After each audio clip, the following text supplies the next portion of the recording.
जय हिंद जय भारत। मैं आज आपके लिए लेकर आया हूँ छोटे छोटे टॉपिक, जैसे कि आज अपन सीखेंगे स्थानीय मान। पहला टॉपिक का नाम है अपना स्थानीय मान। तो स्थानीय मान का मतलब होता है कि कोई स्थान होता है, जैसे उस स्थान का मान होता है वैसे ही स्थानीय मान होता है, जैसे इंग्लिश में अपन प्लेस वैल्यू कहते हैं। ठीक है, तो ऐसा समझते 6, 7, 3 का स्थानीय मान निकालना। तो 3 का स्थानीय मान लेंगे, 3 गुणा 1 बराबर 3 एकम 3। 7 का लिखेंगे, 7 गुणा 1, इसके पीछे एक अंक है तो एक जीरो लिख देंगे तो कितने हो जाएंगे 70।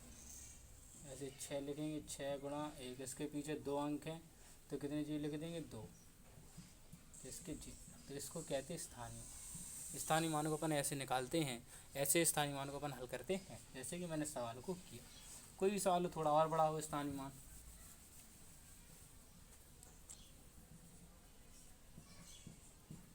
तो भी इसको ऐसे ही करेंगे। पहले 3 गुणा 1 तो 3 आ जाएगा। पहले 7 को लिखेंगे, 7 1, इसके पीछे एक अंक तो एक जीरो। ऐसे 6 के पीछे कितने अंक, 2 अंक तो 2 जीरो। ऐसे 0 के पीछे कितने अंक, 3, तो ये तो जीरो ही होगा। तो फिर 8 पीछे 1 और कितने अंक हैं 4, तो 4 जीरो तो बराबर 8। ऐसे अपन स्थानीय मान निकालते हैं। ये स्थानीय मान ऐसे निकाले जाते हैं। ऐसे आप स्थानीय मान सीख सकते हैं और छोटे छोटे बच्चों को सिखा भी सकते हैं।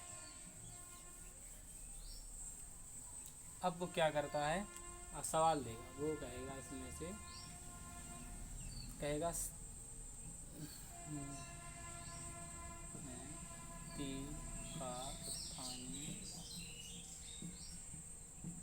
अब उसने ये नहीं कहा कि सबका स्थानीय मान निकालना, उसने सिर्फ इतना कहा है कि सिर्फ 3 का स्थानीय मान। तो सिर्फ मैं अकेला 3 का ही निकालूंगा।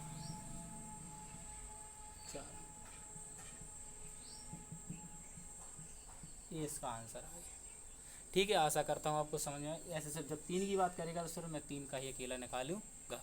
ठीक है, अब अगर बात आती है, अगर वो इधर कह देता 3 की जगह कह देता कि 6 का स्थानीय मान निकालो, कोई दिक्कत नहीं थी। पहले इस 6 का निकालूंगा मैं, फिर एक और 6 मैंने देखा तो इस 6 का भी निकालूंगा।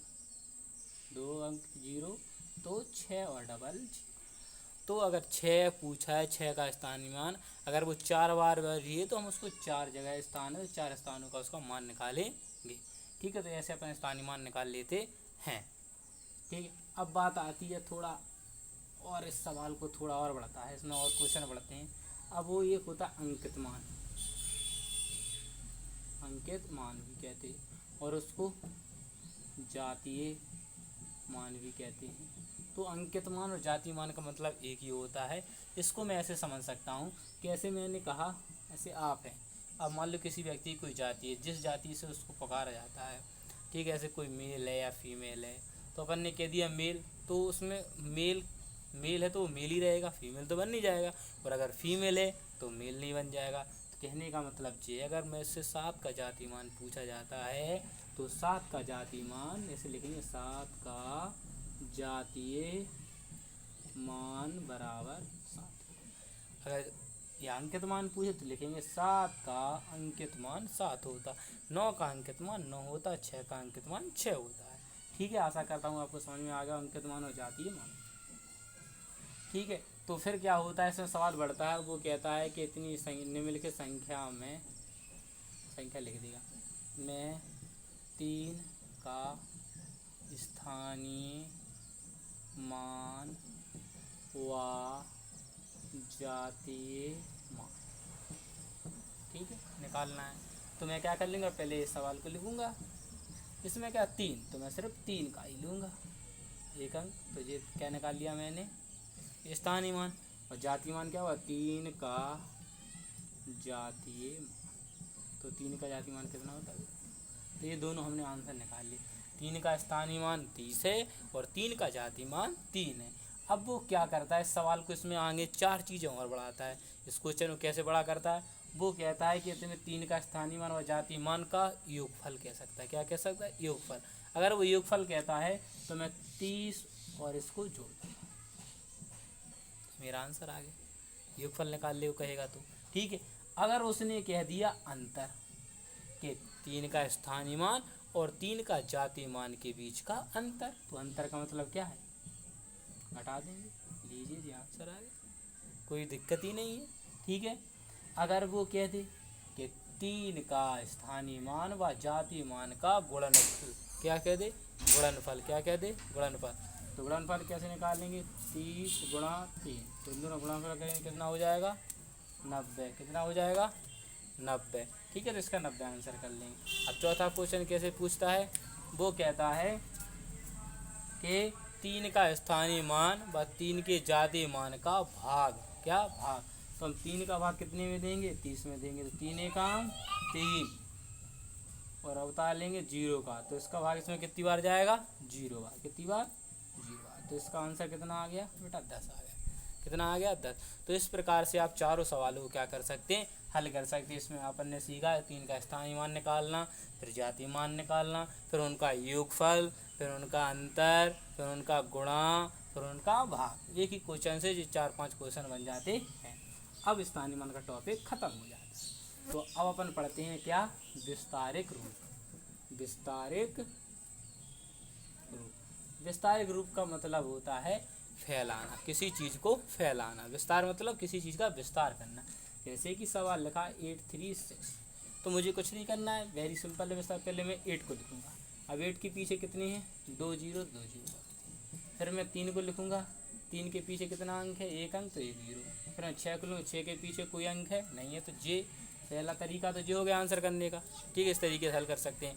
दूसरा तरीका आगे 836 को लिखेंगे, पता है इकाई, दहाई, सैकड़ा, तो 8 कितने पर है, सैकड़ा पर, कितने पर है, सैकड़ा पर, प्लस 3 किस स्थान पर है, दहाई पर, किस स्थान पर है, दहाई पर, और 6 किस पर है, इकाई पर, ठीक है।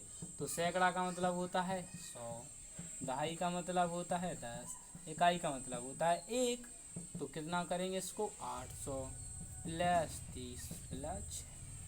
ऐसे भी कर सकते हैं सवाल को और ऐसे भी कर सकते हैं। कभी कभी सवाल आपको ऐसे लिख कर देगा और कहेगा हल करो, ऐसे लिख देगा 8 सैकड़ा प्लस 3 दहाई और 6 इकाई को हल करो, तो हल उसको ऐसे ही लिख कर फिर ऐसे करते हैं, ठीक है। आगे समझ में आपको विस्तार रूप कैसे करते हैं। अब इसके बाद आता है, विस्तार रूप के बाद आता है संक्षिप्त रूप। क्या आता है, संक्षिप्त रूप, क्या आता है बेटा, संक्षिप्त रूप। के संक्षिप्त रूप को कैसे हल करते हैं, संक्षिप्त रूप। संक्षिप्त रूप, संक्षिप्त रूप का मतलब होता है छोटा। कोई चीज़ बड़ी होती है तो उसको छोटा करना, क्या करना, उसको छोटा करना। तो ऐसे चीज़ लिखेंगे, ऐसे मैंने लिख दी जे सब, ऐसे है तो छोटा करना, तो इसको जे प्लस का चिन्ह लगा, सबको क्या करूँगा मैं, ऐड, क्या करूँगा, ऐड करूँगा, ऐड करूँगा, तो ऐसे जोड़ूंगा 6 के 6, 5 3 और 6, तो ये क्या हो गया अपना संक्षिप्त। इतना बड़ा था, इतने बड़े को मैंने इतने बना दिया, तो इसे कहते हैं संक्षिप्त रूप। संक्षिप्त रूप को ऐसे हल किया जाता है, ठीक है। और एक सवाल और बता देता हूँ आपको, सवाल कैसा भी हो अपन को क्या नहीं करना है, डरने का नहीं, जी है, कोई दिक्कत नहीं। मैं ऐसे लिख लूँगा, फिर मैं इसको ऐसे लिख लूँगा, फिर मैं इसको ऐसे लिख दूँगा, फिर ऐसे, और ऐड करना है तो ऐड कर दूँगा, उसमें कोई सी दिक्कत है। 6 5 11 की 1 8 और 1 9, तो ये मेरा क्या हो गया, आंसर आ गया, ठीक है। ऐसे सवाल को हम करते हैं, अंक के नीचे अंक को लिखते हैं, फिर उनको ऐड कर देते हैं, फिर उसमें आगे और सवाल बनता है, आगे सवाल बनता है। आगे सवाल कैसे हल करते हैं इसको, ऐसे आगे सवाल इसको ऐसे हल करते हैं, जैसे कि मैंने लिखा कि इसमें 6 गुणा 1000 ऐसे लिखा जाता है, 5 गुणा 100 प्लस 3 गुणा 1, तो डरना नहीं है इसको, इसका गुणा करा लो पहले, सबसे पहले 6000 हो जाएगा, ये 500 हो जाएगा प्लस के 3। अब मैं इसको सिंपल सा जोड़ सकता हूँ, मैं जोड़ सकता हूँ कि नहीं जोड़ सकता हूँ, आप कहोगे बिल्कुल जोड़ सकते भैया, तो अब मैं जोड़ के इसको क्या करेंगे, ऐसे इसका क्या आ गया आंसर। तो मैं आशा करता हूँ आपको वीडियो समझ में आ रही हो, तो मिलते हैं अगली वीडियो में। जय हिंद, जय भारत।